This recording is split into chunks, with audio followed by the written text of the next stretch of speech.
Hello, this is Father Walsh here for our Wednesday announcements. It is Wednesday, June 16th, and here's some of what's going on around the parish and in kind of a broader perspective, hence the old world map behind me.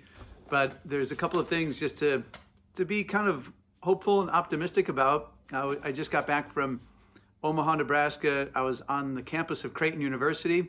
They have the Institute for Priestly Formation, which was started by some of the priests from the Diocese of Scranton, and Kathy Canavy, who is a consecrated lay woman used to be a campus minister at the University of Scranton. And for 26 years, I think now, they have been having a program for seminarians all around the country, providing human and spiritual formation in addition to the academic formation that happens in our seminaries. And Michael Boris is one of the seminarians that's out there this summer. And I went out to serve as a spiritual director for the 8-day retreat that starts their program. And it was a wonderful experience. I've done it in the past, and it's just a joy and a privilege to sit across from a man who's discerning a call to the priesthood and to help him process some things about the scriptures and just what's going on in his life to help him understand where God is calling him. So I had 4 guys, one from Bismarck, North Dakota, one from Joliet, and Chicago, Illinois, and then one from Portland, Oregon. And it's from the whole country. It's a central location in the middle of the country where 156 seminarians are. And these are men, again, a hopeful sign that God is still alive and well, calling men to the holy priesthood. So please continue to keep Mike and the other seminarians in your prayers. Also, I'd ask you to keep Bishop Doherty in your prayers. He's doing pretty well. I spoke to him on the phone yesterday. He is convalescing. Many of you know he's been helping us out in our parish communities over the last couple of months, and he's just dealing with some health issues, and we'll see how things play out. But he hasn't been around for a little while now, and he'll continue to convalesce, and we keep him in our prayers. We had a Parish Council meeting last night, and it was very good. We had a good conversation about the blueprint process.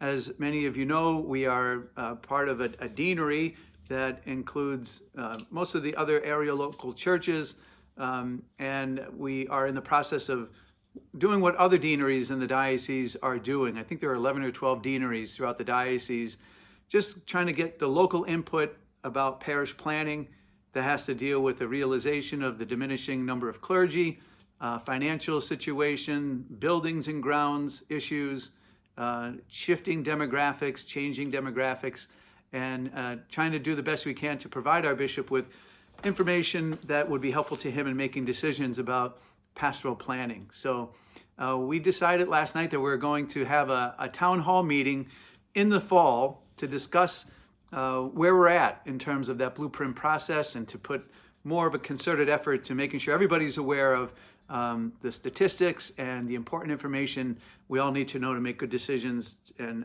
what we can do to cooperate with our bishop in what he has to do to shepherd us. We also talked at the Parish Council about some other planning that we can begin doing now that some of the restrictions have been eased from the pandemic, and we hope to get back to some other routine parish activities, including First Fridays. You'll see some other things introduced to the liturgy, like bringing up the gifts and the ushers, taking up the collection and things like that. And hopefully some other fundraising and social events. And again, hopeful that we can continue to make progress as far as that goes with our normal parish life. With the restoration at St. Rose, the project is in full swing. You'll see a lot of workers around, including the sheet metal work, the masonry work, and work that's being done in the belfry. So we are going to close off the front entrance to St. Rose altogether. Please use the side entrance. There's just too much activity out front and things that might be falling, whether it's paint chips or whatever it is that they're working on. We just don't want to avoid any problems. So we'll have everybody enter the side of St. Rose for the next couple of weeks. Mount Carmel's wall is in the process. We hope by the end of June, at least that project is started. There's a holdup on the end of the contractor with a lot of the pandemic things and issues trying to get things up and running on his end.